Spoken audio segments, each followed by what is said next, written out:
In school, Switzerland is taught like a moral fable.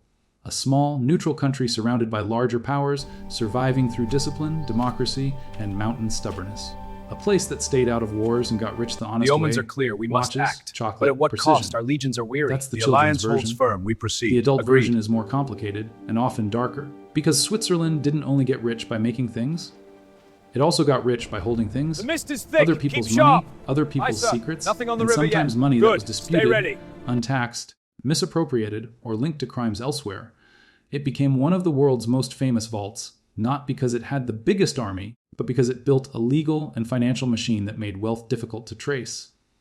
This is the history of banking secrecy, and it begins with a truth most people avoid. Neutrality is not only a political stance. Neutrality can be a business model. If the world is on fire and you are one of the few places that stays stable, capital will run to you the way people run to higher ground during a flood. Switzerland had mountains, yes, but the real fortress was paper, laws, accounts, confidentiality, private banking, a culture that treated financial privacy as a national trait. And once you build a system that promises silence, you don't just attract honest wealth.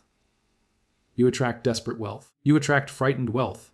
You attract money running from governments, creditors, revolutions, tax authorities, prosecutors, and headlines. You attract money that wants protection and money that wants impunity. This is not a story about one villain, one bank, or one single era. It is a story about a mechanism that turned Switzerland into a global safe haven and turned secrecy into a product that could be sold. To understand why that product became so valuable, you have to understand Europe in the early 20th century. Europe wasn't stable. It was a pressure cooker. Old empires were trembling. Revolutions were spreading. Borders were shifting. Governments were raising taxes, issuing debt, building armies, and trying to survive in a new era of mass politics. In that chaos, wealth became nervous. Aristocrats feared confiscation. Industrialists feared strikes and revolts. Families feared that the next regime would take what the last regime allowed them to keep. Money began looking for safety, not just safety from criminals, but safety from states. Switzerland offered that safety in a rare combination: stability, a reputation for neutrality, a strong tradition of private banking, and institutions that specialized in making clients feel invisible. But there is a difference between safety and secrecy. Safety means your property is protected by law. Secrecy means your identity is protected from law. And that second promise is where the moral line starts to blur, because once banks promise not to reveal information, or only to reveal it under very narrow conditions, your system becomes attractive to more than anxious merchants. It becomes attractive to tax evaders, to corrupt officials, to people moving assets out of collapsing states, to people trying to hide money from courts, creditors, and investigators. And in certain periods, it becomes attractive to people moving money that was taken from others. Not every franc that entered Switzerland was dirty. Not every Swiss banker was a criminal. Not every hidden account was stolen money. But secrecy changes the math. It makes origins harder to verify. It makes accountability slower. And it creates a place where disputed wealth can become protected wealth. That is why the Swiss reputation became so powerful and so controversial. Because once a country becomes known as the best hiding place, it attracts money for the wrong reasons simply because it is the best at hiding. This is how Switzerland became a brand. And brands create trust. Trust in finance is priceless. If you are a wealthy person in a fragile country, Switzerland's message sounded like salvation. Your wealth can survive your politics. Your money can outlive your government. Your identity can be kept quiet. If you are a government trying to tax wealthy citizens or chase corruption, Switzerland's message sounded like sabotage your laws, stop at a border you can't cross.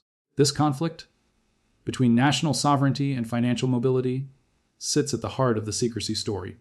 The Swiss model was powerful because it created financial sovereignty, the ability to tell foreign states, your investigators don't have automatic access here. Your claims must follow our rules. Your reach is limited. If you can enforce that stance consistently over decades, you become a place where global money feels safe. And once global money feels safe, it doesn't just sit in vaults. It creates an industry. Private banking thrives on custody, investment management, inheritance planning, cross-border structures, and the promise of discretion. A bank doesn't only hold money, it charges to manage it, move it, shelter it, and grow it. So Switzerland didn't only attract money, it monetized the act of hiding, and as that industry grew, it created a domestic class of professionals, bankers, lawyers, accountants, fiduciaries, whose livelihoods became tied to secrecy. At that point, secrecy stops being a policy. It becomes part of the economic foundation, That is why it lasted so long, and that is why the story matters today. Because offshore secrecy isn't just a moral debate about wealthy individuals. It is a structural force that can weaken other countries' tax bases, amplify inequality, and protect corruption by making it harder to prove. So when people say, "How did Switzerland get rich?" the answer is not only watches and engineering. For secrecy to become truly profitable, it cannot depend on a banker's personality. A discreet banker can be pressured, bribed, threatened, or replaced. A private promise can be broken. A polite custom can be overridden. Secrecy becomes powerful when it is protected by law and defended by the state. That is the shift that transformed Swiss discretion from tradition into infrastructure. In the early 20th century, Europe was becoming a continent of modern governments, and modern governments needed money. They built larger bureaucracies, expanded taxation, and demanded more visibility into wealth. War and mass politics made old assumptions obsolete.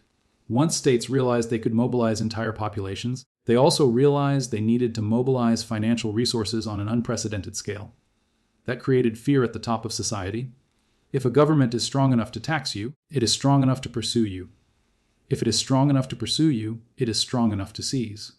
And if it is strong enough to seize, then wealthy people begin to treat borders as escape routes. This is the environment where Switzerland's advantage grows. Switzerland offered stability, legal predictability, and a reputation for neutrality. But the real product was distance. Distance between a person and their government. Distance between a fortune and the laws that might claim it. Distance between a name and an account. Distance is what secrecy sells. And in the 20th century, the demand for distance surged. Governments were desperate because desperate governments do desperate things. They raise taxes suddenly. They impose controls. They pursue capital flight. They search for hidden reserves. They demand lists. A country that can credibly say, "We don't reveal client information easily," becomes extremely attractive. But here's the key. Once secrecy attracts large amounts of foreign money, it becomes politically defended at home. Because the secrecy industry creates jobs, fees, tax revenues, and national influence. It becomes part of the economic ecosystem, and ecosystems fight to survive. That is why Swiss secrecy became durable. It wasn't only moral ideology or culture. It was incentives. Foreign money helped Swiss banks grow. Banks created an elite professional class. That class gained influence. Influence protected the system. The system attracted more money, and the cycle deepened. This is how a small country can become financially powerful without conquering territory. It doesn't need colonies. It needs confidence. It needs to be trusted as a safe container. But the moment you become a safe container, you face a moral and legal challenge. Not all money is the same. Some money is legitimately earned and simply wants protection from instability. Some money is hidden to evade taxes. Some money is hidden to escape creditors. Some money is hidden to conceal corruption or criminal proceeds. A secrecy system does not automatically separate these streams. It can try, it can claim to, but the entire selling point of secrecy is that outsiders cannot see inside easily. That opacity is valuable precisely because it limits scrutiny. And that is where the controversy becomes permanent, because a system designed to protect privacy can also protect predators. The defense of Swiss secrecy has historically leaned on a powerful argument. Privacy protects people from abusive governments. And it's true that in a century filled with authoritarian regimes, secret police, and confiscation, financial privacy could be a shield. But a shield can be used by anyone holding it. If a dissident can use secrecy to survive, then a corrupt official can use secrecy to steal more safely. If a persecuted family can hide savings, then a criminal network can hide proceeds. The moral line becomes blurred, and the blur itself becomes profitable.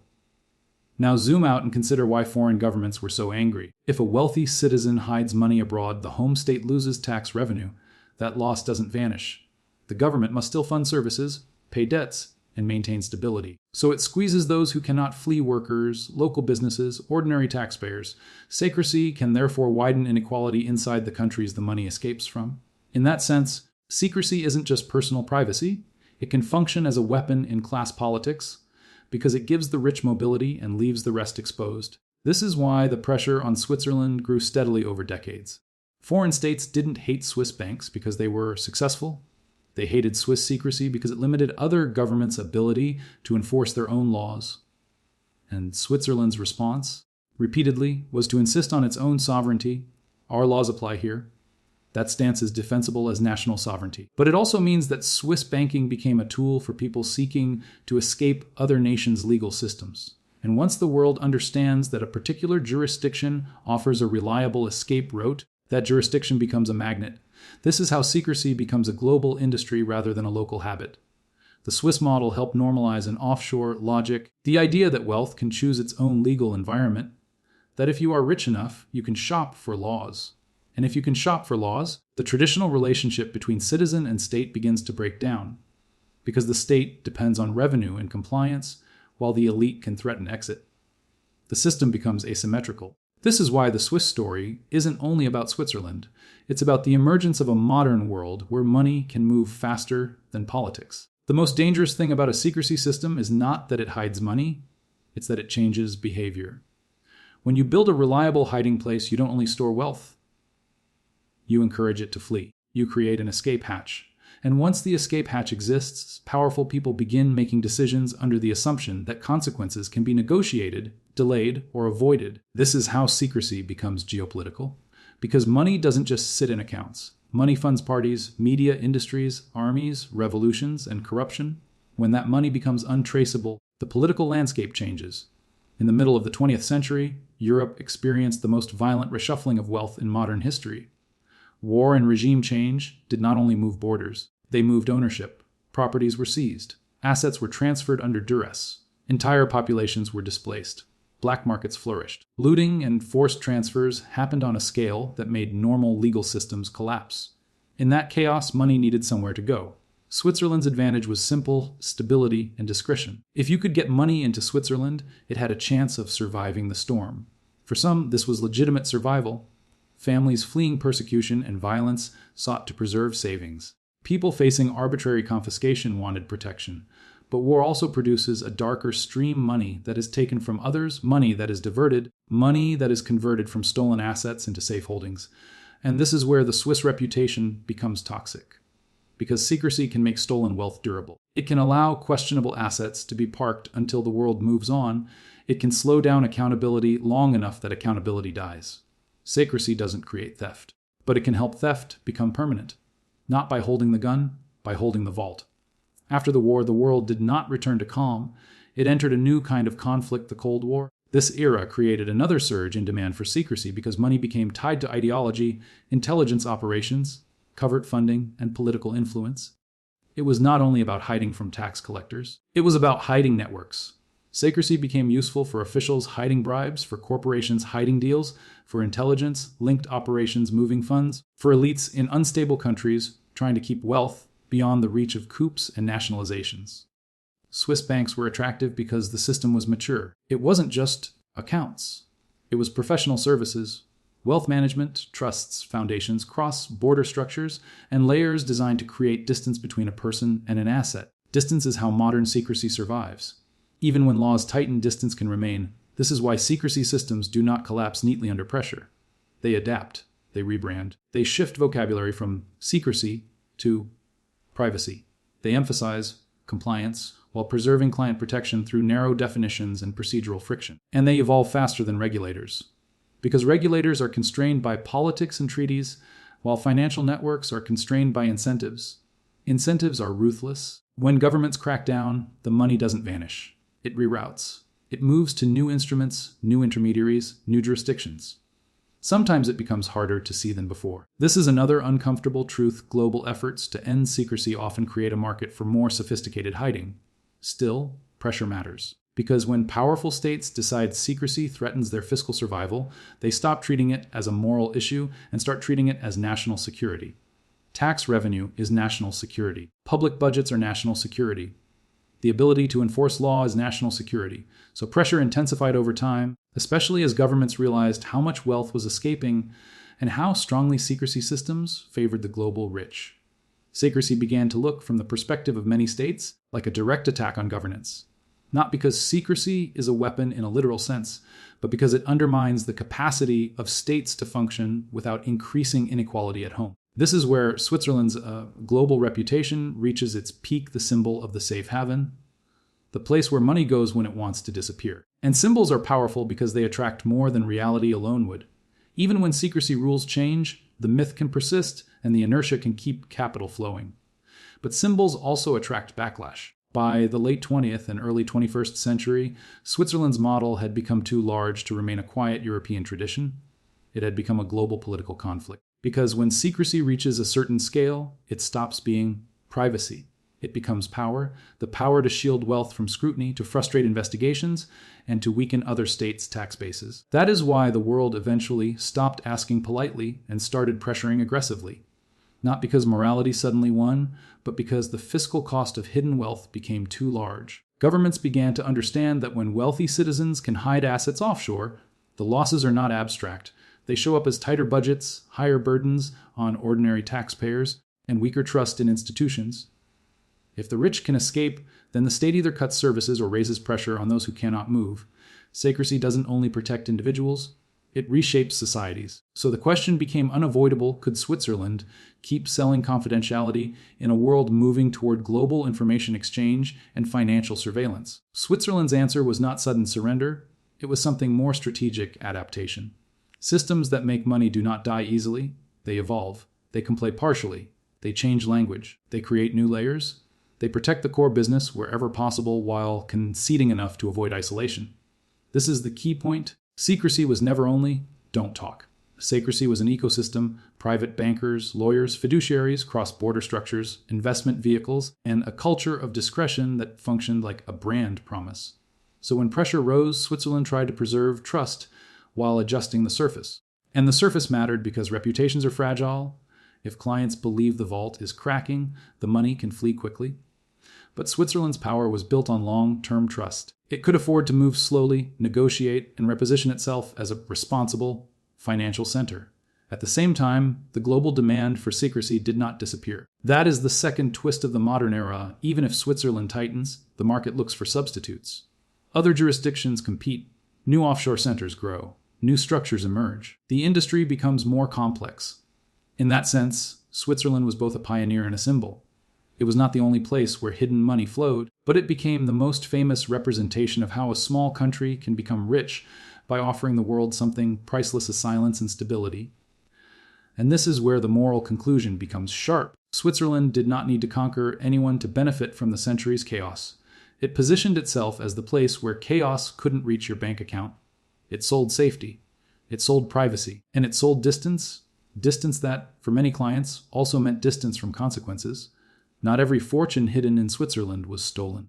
But when you build a machine that makes origins hard to trace and accountability hard to enforce, you inevitably attract money that wants exactly those properties for questionable reasons. Secrecy becomes a shelter for the innocent and the guilty alike, and the system profits from both.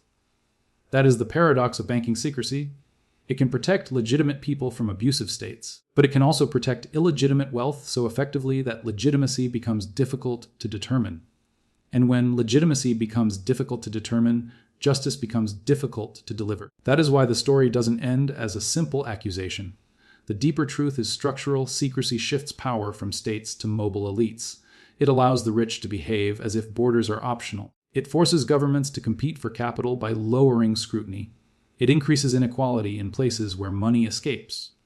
And it makes corruption safer by giving it somewhere stable to sleep. This is how Switzerland got rich. Not only by making high-quality products, but by selling high-quality invisibility in a century where invisibility was in demand. And the final line of the story is this: a vault doesn't create theft, but a vault can make theft permanent. That's the legacy of banking secrecy. How a small, stable country turned discretion into national advantage, and how that advantage became one of the most controversial financial inventions of modern history.